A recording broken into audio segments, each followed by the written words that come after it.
Olá, oitavo ano. Nós iremos introduzir ao terceiro bimestre. Nesse terceiro bimestre, nós iremos estudar sobre a reprodução e vida e os seres vivos. Então, nesse primeiro momento, nós iremos introduzir a reprodução. Então, vamos observar, e para introduzir, observe essa imagem.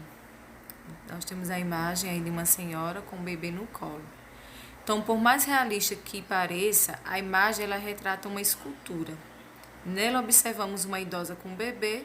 A vida de uma pessoa ela se caracteriza como um ciclo que se inicia com o nascimento e se encerra com a morte. A vida humana está em contínua renovação graças à geração de descendentes. Então, com essa informação, com essa imagem, o que a gente pode responder aí? Quais são as principais etapas do nosso ciclo de vida? Quem está lembrado? As principais etapas do ciclo de vida é o seguinte: a gente nasce, a gente cresce, se reproduz e depois morre. Então, essas são as principais etapas do ciclo de vida. E o que aconteceria se de repente não houvesse mais nascimentos na espécie humana?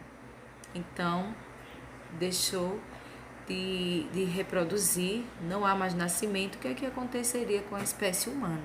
A espécie humana ela entraria em extinção, deixaria de existir. Isso mesmo. Então, a reprodução ela é importante porque ela permite a perpetuação da vida. Ela vai garantir a existência das espécies. Então, uma vez que essa espécie deixa de nascer, de existir, então ela vai ser extinta. Não vai existir mais. A gente vê muitas espécies que antes existiam e hoje não mais entrarem em extinção. A espécie humana ela pode entrar em extinção se um dia ela deixar de haver nascimento. Então, como ocorre a geração de descendentes em outras espécies de seres vivos? Então, essa geração de descendentes ela acontece de forma diferente. Nós, seres humanos, nós temos uma forma de gerar descendentes. As plantas existem formas diferentes de gerar descendentes, que pode ser pela polinização, nessa polinização ela pode ter ajuda do vento, de alguns animais para que aconteça e a reprodução. Alguns micro-organismos, como bactérias, fungos, protozoários, também têm sua própria forma de reproduzir. Nós iremos conhecer como são essas formas de gerar descendentes. As principais formas de geração de descendente é a forma assexuada e a forma sexuada. Então vejam, como nós estamos vendo assim essa imagem, nós vimos que existem algumas características, além dessas do ciclo da vida principal, que define o ser vivo que a gente muitas vezes é invisível, a gente não consegue ver, como a célula, por exemplo. A célula é uma das principais características que define o ser vivo. O metabolismo, a gente não consegue ver, mas é um fator crucial para que haja vida. Então, o ciclo de vida e a reprodução, eles são essenciais para que haja essa perpetuação da vida. Então, entre todas essas características, uma das mais importantes para a continuidade da vida é a habilidade de seres vivos de se reproduzir e gerarem novos descendentes, ou seja, capacidade de dar origem a outros indivíduos semelhantes. Então, vamos falar dos tipos de reprodução. A reprodução, como eu falei a vocês, ela pode ser do tipo assexuada e do tipo sexuada. Quando é que ela é assexuada? Na reprodução assexuada não vai haver a participação dos gametas, então não é necessário a participação dos gametas. Que gametas são esses? Os gametas masculino e feminino. Então, na sexuada não precisa. Os descendentes que serão gerados, eles serão cópias idênticas aos seus progenitores. Então, eles serão geneticamente idênticos. Então, o indivíduo que se reproduz de forma assexuada vai gerar um novo descendente e esse novo descendente será geneticamente idêntico ao seu progenitor. Aí nós iremos conhecer que formas são essas de reprodução assexuada. Aí nós temos aí que A reprodução assexuada, ela pode ser do tipo divisão simples. O que seria essa divisão simples? Nos seres vivos unicelulares, ou seja, que só tem apenas uma célula, a célula faz uma cópia de seu próprio material genético e depois divide-se ao meio, dando origem a duas células praticamente iguais, também chamado de cisparidade, bipartição ou fissão binária. A divisão simples ocorre em organismos como bactérias, fungos e alguns protozoários. Como esses organismos são formados por uma única célula, basta que eles se dividam em duas para gerar um novo indivíduo. Então vejam aí nessa imagem como é que acontece essa forma de reprodução, de bipartição ou cisparidade. Então a gente vê aí a célula mãe.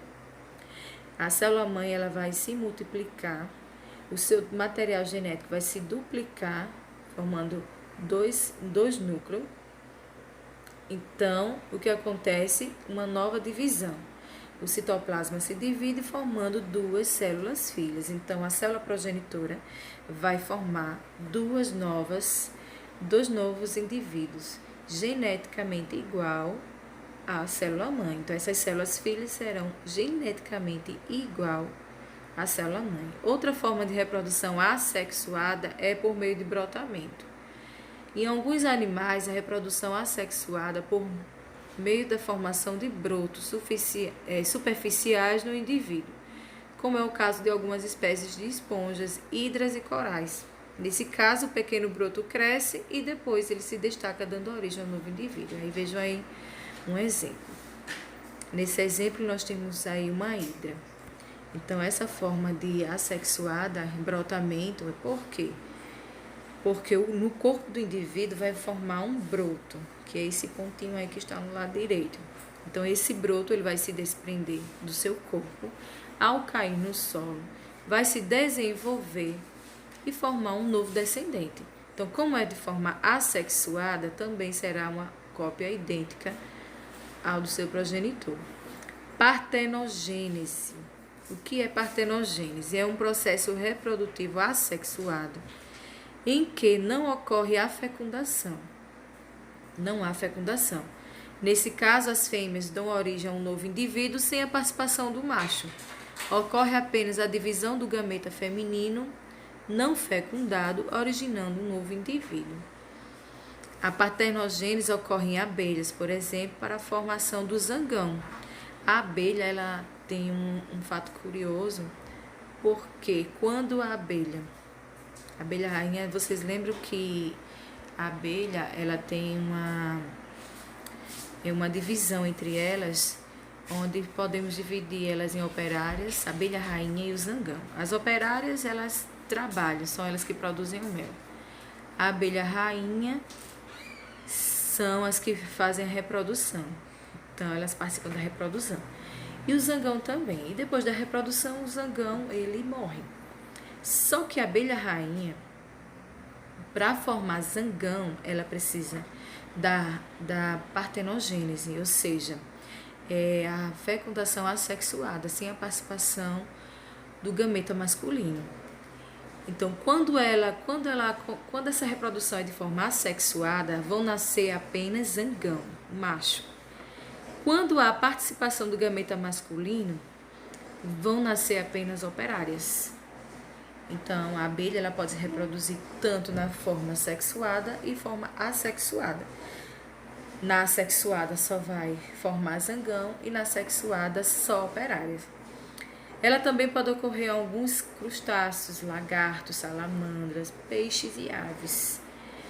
Então, possivelmente, a ocorrência de partenogênese na natureza seja uma forma de aumentar a população de animais em regiões onde a espécie esteja ameaçada. Então, acredita-se que foi uma adaptação evolutiva. Então, as espécies estão ameaçadas de extinção, por mutação no meio evolutivo, eles desenvolveram essa forma de reprodução assexuada, que é a partenogênese. Nós temos também a multiplicação vegetativa. Na multiplicação vegetativa, certas partes das plantas são capazes de gerar novas plantas. O caule da batata inglesa, por exemplo, pode gerar ramos e depois a planta toda. Outras plantas podem originar novas plantas a partir de brotos que surgem de suas folhas. Então, também é uma forma de reprodução assexuada. Então, o próprio corpo, ele vai desenvolver alguns brotos. Então, vocês podem observar aí, por isso, a multiplicação vegetativa no próprio corpo. Esses brotos, eles vão dar origem a um novo indivíduo, geneticamente igual ao seu progenitor. Então, essas são as formas de reprodução assexuada. Já a reprodução sexuada, na reprodução sexuada, vai haver a participação dos dois gametas, do masculino e do gameta feminino. Então, é o tipo de reprodução mais comum entre os organismos multicelulares. Então, vocês viram que na assexuada acontece geralmente nos indivíduos unicelulares, apesar de que alguns multicelulares também apresentam esse tipo de reprodução. Na assexuada, só os indivíduos multicelulares são capazes de realizar. Nesse processo, vai haver a produção de células especiais chamadas de células reprodutoras, ou gametas. Quando os gametas de indivíduos de sexos diferentes se encontram, ocorre a fecundação. Dessa forma, o material genético das duas células se une, originando uma célula-ovo ou zigoto que se desenvolve dando origem ao novo indivíduo geneticamente diferente dos pais. Na reprodução sexuada, eles são diferentes dos pais porque o novo indivíduo ele só vai herdar metade dos seus genes. Ou seja, na reprodução, os genes, o DNA, os cromossomos, na verdade, metade, o indivíduo ele vai receber metade dos cromossomos da mãe, metade dos cromossomos do pai. Então, vai gerar um novo indivíduo, geneticamente diferente dos seus progenitores. Então, veja essa imagem aí de um óvulo sendo fecundado por um espermatozoide. Então, quando há a união dos dois gametas, dizemos que houve a fecundação. Daí, ele vai originar uma única célula, que é a célula zigoto, ou a célula-ovo, e vai se desenvolver formando um novo indivíduo. Nós iremos estudar passo a passo como é que isso acontece mais adiante.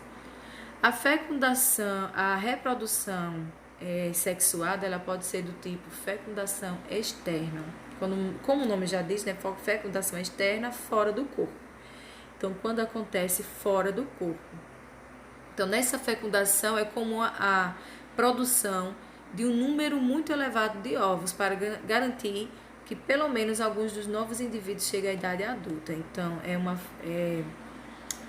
nessa fecundação externa, como ele está fora do corpo, então é mais difícil que haja sobreviventes, porque eles serão uma presa fácil para os seus predadores.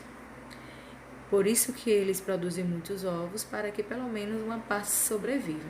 A imagem que nós temos aí é a reprodução do sapo, né? Nós temos aqui um anfíbio. Essa imagem nós chamamos de amplexo. Quando nós temos aí o macho e a fêmea realizando a reprodução desse amplexo, ele vai produzir esses ovos que nós temos aí, os ovos dos anfíbios. Fecundação interna. Nesse tipo de fecundação, a união dos gametas ocorre dentro do corpo da fêmea. Os ovos são produzidos em menor quantidade quando comparados à fecundação externa. Então, externa são produzidos fora. Interna é produzir os gametas, a fecundação acontece internamente. Então, os ovos são produzidos em menor quantidade, porque eles são produzidos internamente. Aí nós temos aí a fecundação interna, ela ocorre em insetos, em raias, em tubarões, répteis, aves e mamíferos. Então, os ovos são mais resistentes e não são tão fáceis como os ovos dos anfíbios, né? De ser presa fácil e de se desenvolver menos. Nós temos ainda a reprodução aí sexuada nas plantas. As plantas, elas também produzem gametas e se reproduzem de forma sexuada. Nós vimos anterior que ela também se reproduz assexuadamente. Então, nas plantas com flores, ocorre a reprodução de grãos de pólen, que são levados à parte feminina da flor, que é o estigma, onde ocorre a fecundação. Então, a semente é originada a partir dessa união e em seu interior, o embrião vai gerar uma nova planta. Então, essa é a forma sexuada. Nós, seres humanos, nós nos reproduzimos a partir da reprodução sexuada. Então, nos próximos vídeos, nós iremos conhecer como acontece a reprodução no ser humano, nos seres humanos. Então, sobre a gravidez, as mudanças psicológicas, físicas que acontecem em nós, seres humanos. Então, nós temos aí o zoom, vocês vão encontrar na página 7, que fala sobre a questão do DNA. As células do nosso corpo, elas também nascem, elas também se dividem e depois morrem.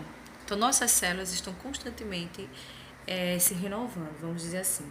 Isso graças à divisão celular. Então, quando se é jovem, a nossa célula, acontece a divisão celular, ela acontece de forma acelerada.